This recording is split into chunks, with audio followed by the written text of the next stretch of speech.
gives me great pleasure to invite on stage the exact person that I wish I could be like, someone that's totally transformed her life.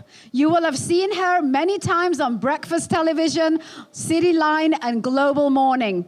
Brought to you by Shanalina Boho Ethnic Tunics, please welcome on stage to present the transformation keynote, the ever-dynamic, ever-flawless, ever-vivacious health and wellness expert and my dear friend, Sonia JHAS. Give it up, folks! Thank you. So Raj is way nicer than I am, way nicer. I'm gonna give everyone 45 seconds to get into your seats, or you are gonna drop and give me 15 burpees. I don't joke around. It is happening. You're either doing boot camp or you're sitting in your chair. All right, guys, I'm just joking. I wasn't hired to do a boot camp today. I might, midway through, make you do some squats. But I do have some things to share, so we'll get started. As you know, I am a health and wellness expert, in that I'm a personal trainer and nutrition specialist. I'm also the wife of a neurosurgeon and the mother of a soon-to-be 2-year-old who legitimately thinks she's 16, but that's a different story for a different kind of day. I spend most of my time these days doing media segments. I'm currently writing my first book, which is both brilliantly exciting and wildly challenging at the same time, and I give talks like these. Although most of the talks that I give typically focus on fitness and nutrition, where I kind of go through the science and the facts, and I really just cut through the bullshit that makes getting fit seem so damn hard for everyone. But today, I'd like to kind of change things up a little bit and start by taking you back about 23 years to a little girl who was 9 years old. Now, this little girl was just like any other little girl. She came from a good family, she was healthy, she was happy, she did well in school. And one day, this little girl was rocking her most styling bodysuit, because that's what you did in 1994, when she looked in the mirror and thought, your stomach is kind of sticking out. It's not flat, it's actually kind of round, and that is not considered pretty. So at the ripe old age of 9, she tried and succeeded to teach herself how to suck in her gut while still being able to breathe so that she would look thinner. And for the next 16 years of her life, she sucked in her gut for every waking minute of every day. Now let's flash forward about 5 years when this little 9-year-old girl had become a teenager who wanted to be thin. She wanted to be like Hanger thin, like heroin chic thin, like Kate Moss thin. And she realized that if she made herself suffer enough and ate only 1 packet of saltine crackers a day, she too could fit herself into a snazzy size 0. And if she could be that level of thin, then she'd be considered beautiful. Let's flash forward 5 more years when this teenager became a young adult who realized that just being thin wasn't enough. She needed to be thin and fit, like the girls in the magazines. That's when the cycle started. First came the cardio, then the weights, then the fasted cardio, then the double cardio. She would go through the motions where she would beat herself down and over-exercise and starve herself from food with this idea that she could stay on track, only to inevitably fall off the wagon, burn out, and rebound back to her original size, if not substantially bigger. It happened again and again and again and again, and she hated herself for it. But on the surface, she graduated university, she got the corporate job of her dreams, she got married, and by Indian standards, was officially settled. Happy? Not even close. Settled? Absolutely. Now, as some of you may have guessed, yes, I am that insecure little 9-year-old girl. Although 10 years later, I'm someone that truly believes that optimal health is a lifelong journey, that self-love and a killer set of defined abs come from working with your body, not against it, and that beauty and authenticity truly go hand in hand. Now, I believe this so much, I quit my corporate career to talk about it pretty much all day, every day. That's how important it is to me. But how did I go from being that insecure little 9-year-old girl to who I am today? To make a long story short, after 15 years of self-hate disguised as so many other things, I got to a pivot point. That moment in my life when I began to rewrite how my story was going to unfold. Now, at the time, I didn't really know anything that dramatic was going down. It wasn't like one of those epiphany moments where you wake up in the morning and are like, today is the new day and I'm a new me. No, that was not the case. For me, it was like a slow build.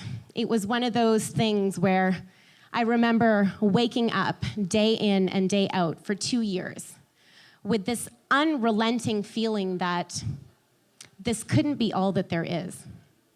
This just couldn't be as good as it would get for me. Living a life that felt inauthentic in a body that I was constantly fighting against, desperately hoping and wishing that I would be fitter and thinner and prettier because maybe then I would achieve happiness. At the age of 26, I got to the point where I hit my breaking point. I just couldn't take my own shit anymore. The constant negative self-talk, the overthinking, the overanalyzing, the perpetual feelings of failure, I was done with it. I got to the point where I actually didn't even care what I looked like anymore. I just knew I wanted to be healthy. I wanted to be happy. I wanted to feel like me. But who was I at the time? I actually had no idea. All I knew was that I was someone that wanted to feel in control. I wanted to feel deliberate. To be honest, I think I actually just wanted to eat some carbs without quietly having a panic attack about it. But that was the start of my personal transformation. Oh, thank you. A midway applause. I like it. My transformation began when I decided that I was going to define what it is that I was going to look and feel like according to my own terms. That I was going to take accountability and decide what it is that I wanted for myself. And you're probably thinking like, that's pretty straightforward. I mean, you wanted to be hot and you wanted to be happy. Like, what's so hard about that? That's true, but it was more complicated because as an Indian girl growing up in Canada, I had always struggled with what I wanted to look like. You know how it is, like for brown people, when you are considered healthy or healthy, you have a fair amount of padding on your body. Muscle is considered anything but feminine. And if you're too skinny, it makes it seem like your husband and or parents aren't feeding you properly. Now, did I agree with any of these things? No, obviously I didn't. But whether I liked it or not, these ideas had infiltrated my psyche pretty hard. I had to get over this idea that I needed to be dainty and frail in order to rock a sari and pull it off and look beautiful. I had to get over the idea that Indian women need to have long, luscious hair in order to be beautiful, particularly when you're supposed to be a good little Sikh girl. I also had to get over the idea that in order to be deemed intelligent and successful, I needed to have a high-paying corporate job. Now, that's a real thing when you have like a brother who is a borderline genius, who is also a doctor and an engineer. It's also a really hard thing to get over what it is that your parents have taught you about happiness. I had to let go of this idea that checking all the boxes and achieving all the ticky marks would lead me to true contentment. And so inevitably, I decided I was done with it all. I was done with being skinny fat. I was done with the hair. I was done with anything that didn't feel like the real me, and inevitably that included my job. I said to hell with dainty. I'm someone that's meant to look, feel, and be strong.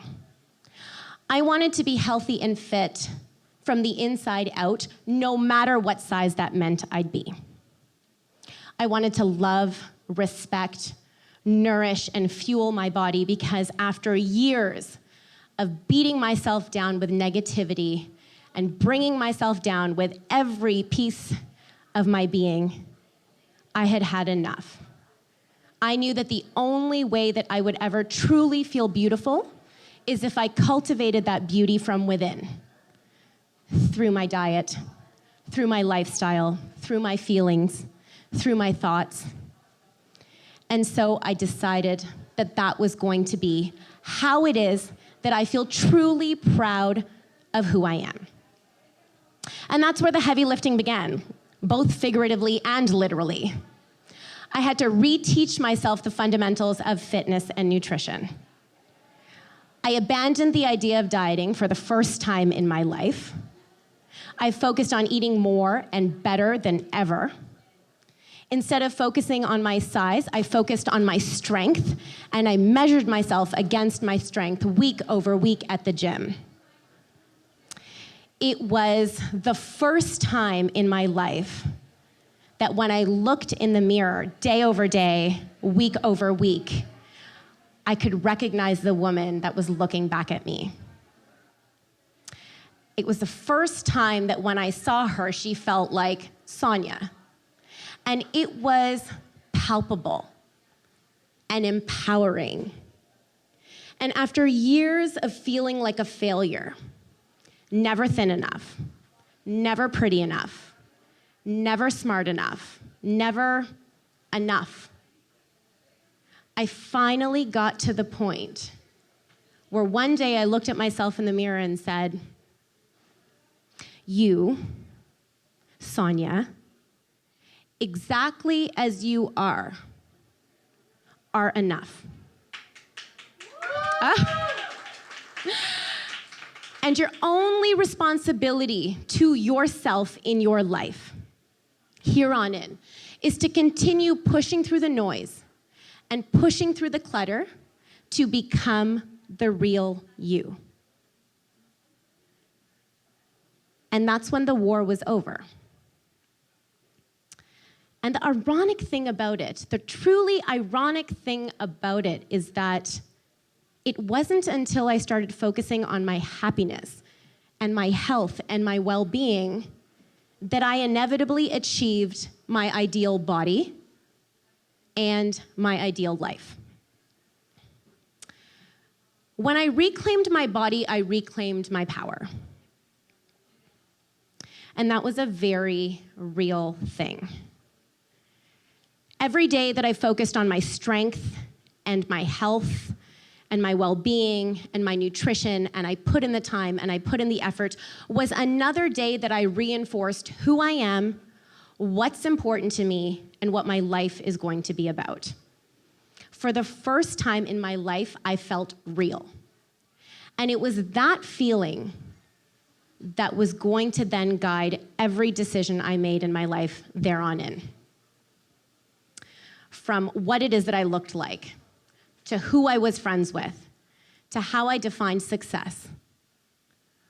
All of those things were governed solely by what felt like it was real to me.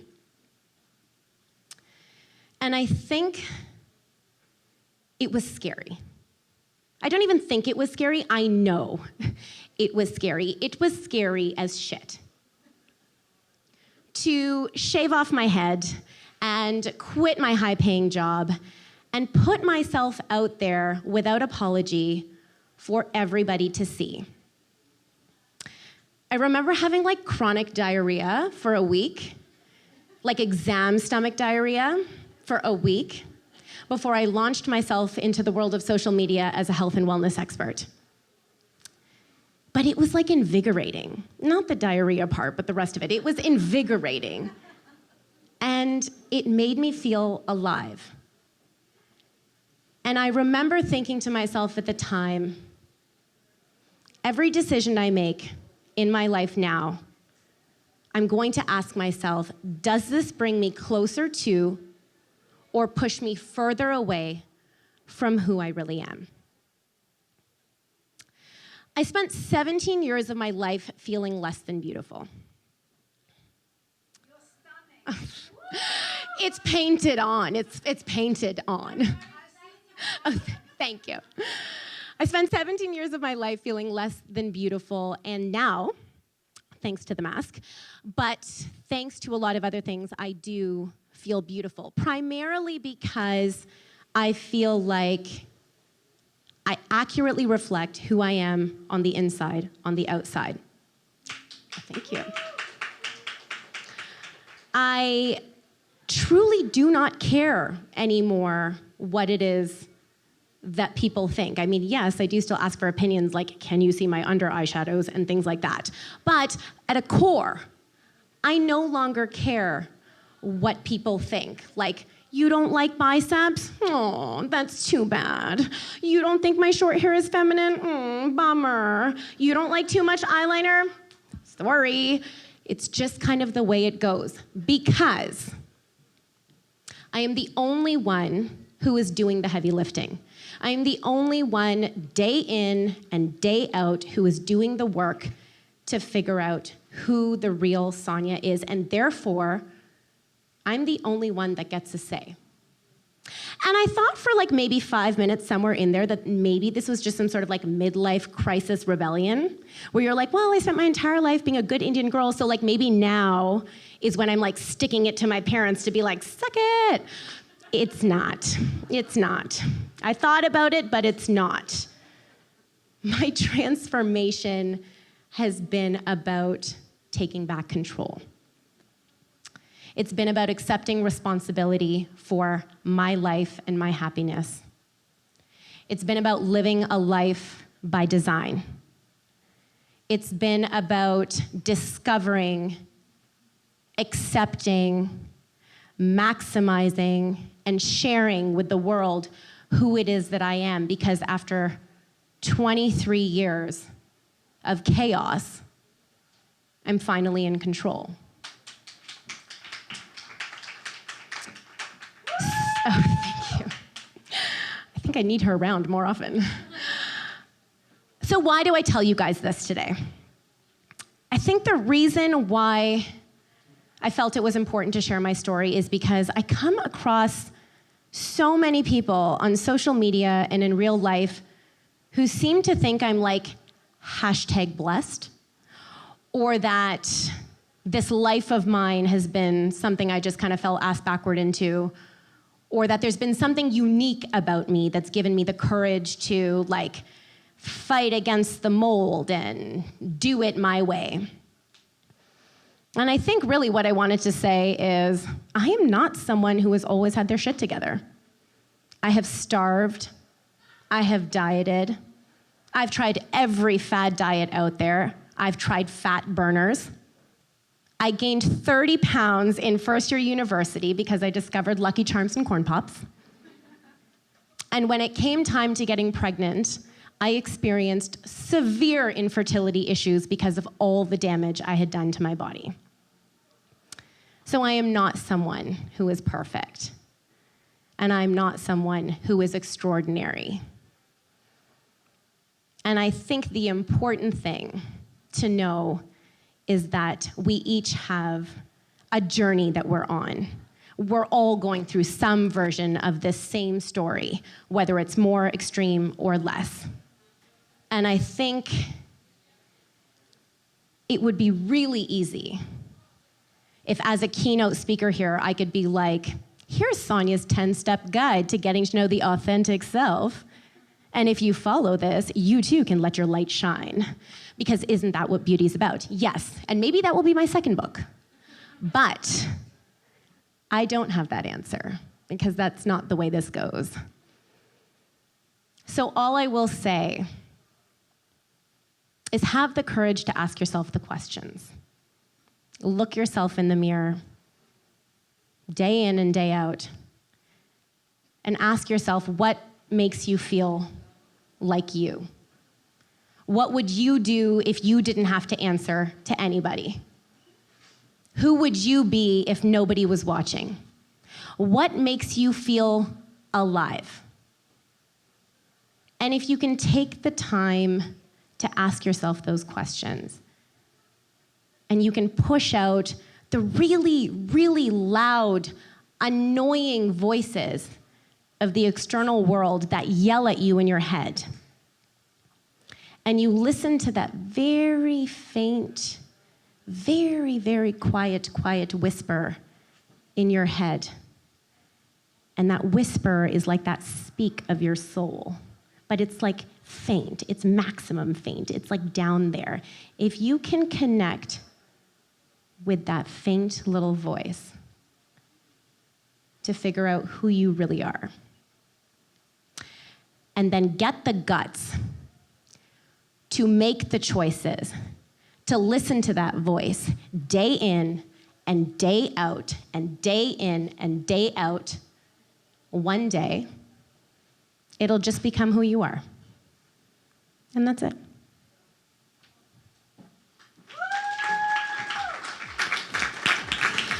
Folks, give it up for Sonia JHAS! Woo! The most imperfect, perfect woman that I know. I love you, doll. Mwah.